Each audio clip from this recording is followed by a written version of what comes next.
Thank you, Don, and good morning again, everybody. Appreciate we're getting very close to morning tea time according to the schedule, which is most unusual for us, so we'll rattle through this as quickly as possible. So let me once again begin by welcoming everybody here. Don, obviously yourself, the Vice Presidents, Neil Cooling and Paul Thompson, our invited guests, Your Worship, Ian Brown, our Australian guests, and I hope I don't miss any out, but Dave Olive from the AMWU, Peter Ty from the ETU, Tony Marr from the CFMU Mining and Energy Division, Dave Noonan also from the CFMU Construction Division, Scott McDine from the AWU, and Mick Dolman from the MUA. I think that's about everybody. For those of you, all our Australian guests are over here in two rows here. I think the Queenslanders are at the front, the New South Wales guys at the back. And of course, they're only here for the 2 days because if you're a senior union official in Australia these days, you can't spend too long out of the country because there might be a change of Prime Minister before you get back. So take advantage, if you can, of catching up with our Australian colleagues. We're always very appreciative of the support and collaboration we get with them. To our kaumātua, Joe O'Connor, thank you once again to our National Executive members who are here. Obviously yourselves, delegates, who have taken up yet more time to devote to the union that I know you are committed to and dedicated to our observers, and I'd like to particularly acknowledge former President Don Presland and recently retired National Executive member Jim Jackson in that respect. Welcome, as I say again, to the 2010 EPMU Biennial Conference. On behalf of the National Executive, once again, let me thank all of you as delegates for taking up more of your valuable time to once again make this important contribution to this great union by being part of this conference. The next 2 days, as Don Pride has already said, is a chance to look back briefly at what we've done, to celebrate our achievements, to learn from those achievements and from those things we failed to achieve, and then on that basis to look forward. There's no question that the last 2 years have been two of the most difficult years in which to organise as a union for many years. It's not the worst that many long-standing union officials and delegates have experienced in their lifetimes, but it has been the worst for more than 10 years. The recession in New Zealand started earlier than the rest of the world for reasons unrelated to the financial crisis, but once the global financial crisis hit in September 2008, things went rapidly downhill. We saw mass redundancies, and this union saw the loss of many members. As Don Pride said, 3,700 members in a single year.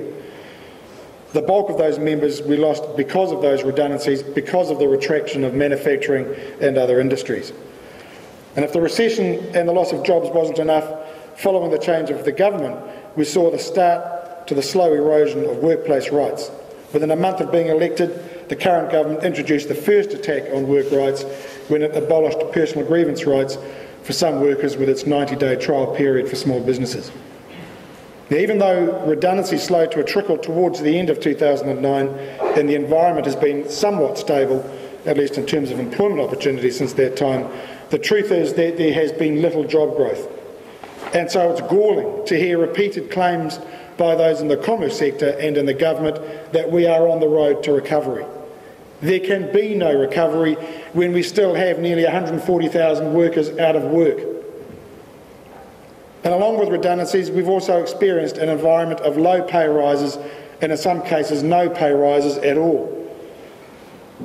It's hardly an economic recovery when so many workers, 60% last year, don't even get a cost of living adjustment in their pay, and when some employers, even today, continue to demand clawbacks and pay cuts.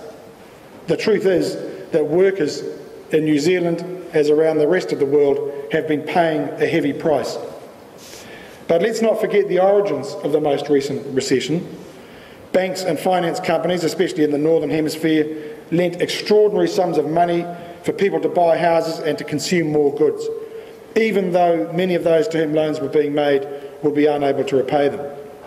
And because of the way those loans were distributed, when the loans went unpaid, the entire financial system ground to a halt.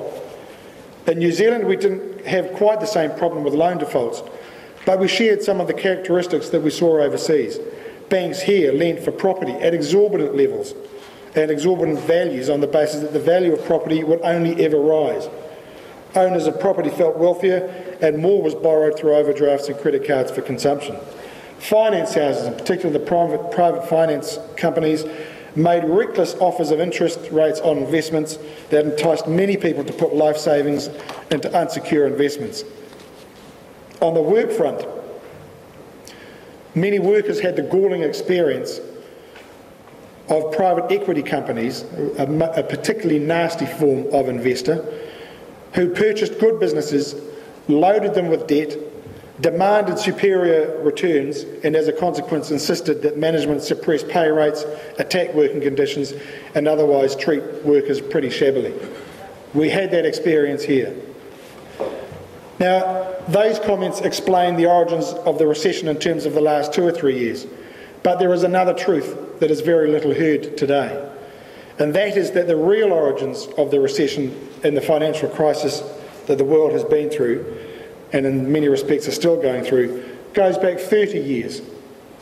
The real origins are in the policies adopted in many developed countries, including here, around the world in the late 1970s and throughout the 1980s. This was the neoliberal agenda, what they called the Washington Consensus, because it came out of all those institutions in Washington, the US Treasury, the Federal Reserve, the International Monetary Fund. These were the policies that said that business knows best and government should get out of the way, that taxes should be cut, not because doing so was relevant to what governments needed to do to fulfil the demands placed on them, but because it was an apparently good thing to do, that the rules of commerce should be freed up and business just allowed to get on and do what it liked, that all that matters is how cheaply a business can get goods made, even that where goods are made doesn't matter, that the rules covering workers' rights and how wage rates are set should be cut back, since workers, after all, are capable of dealing with employers and the large monolithic corporations that run the show, and that workers would be better off as a result. That was the message we were sold for the last 30 years. They were policies that said that anything that impedes business needs to be shut down. And so let's see what really happened over that time.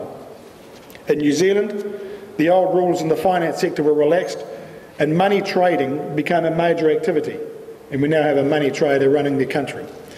The New Zealand dollar became and continues to be one of the most traded currencies in the world. How is it that a dollar that's meant to help us, a country of 4.2 billion people, exchange value, is one of the most traded currencies in the world? We sold many businesses, when I say we, of course, governments of the day, sold many businesses previously owned by the government, and of course since then we've had to buy some back. But we can get the real measure of what has happened by looking at wages and salaries over the last 30 years. Throughout the 1970s and 1980s, the total amount spent in New Zealand on wages and salaries was roughly 50% of the total value of the economic activity, that is the measure they call GDP.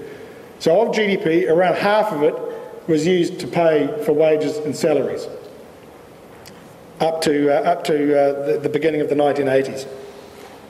From the mid-1980s, this share went rapidly downhill. By 2002, the share of the economy spent on wages and salaries was about 41%. So the share of wages and salaries in the economy as a whole went down by 9% of GDP, or nearly 20% of the total value of wages, if you get those proportions right. It's true that the proportion has been increasing since around 2003, but the share of the economy given over to wages and salaries is nowhere near the levels of 30 or so years ago. And so what's the significance of all of this? It shows that there has been a massive shift in the way the wealth generated in New Zealand is shared. Our job and the jobs of our members is to help businesses and others generate wealth, generate income that can be distributed, returned to investors, but actually returned to workers as well. But the share that workers is getting has been going rapidly downhill for the last 30 years.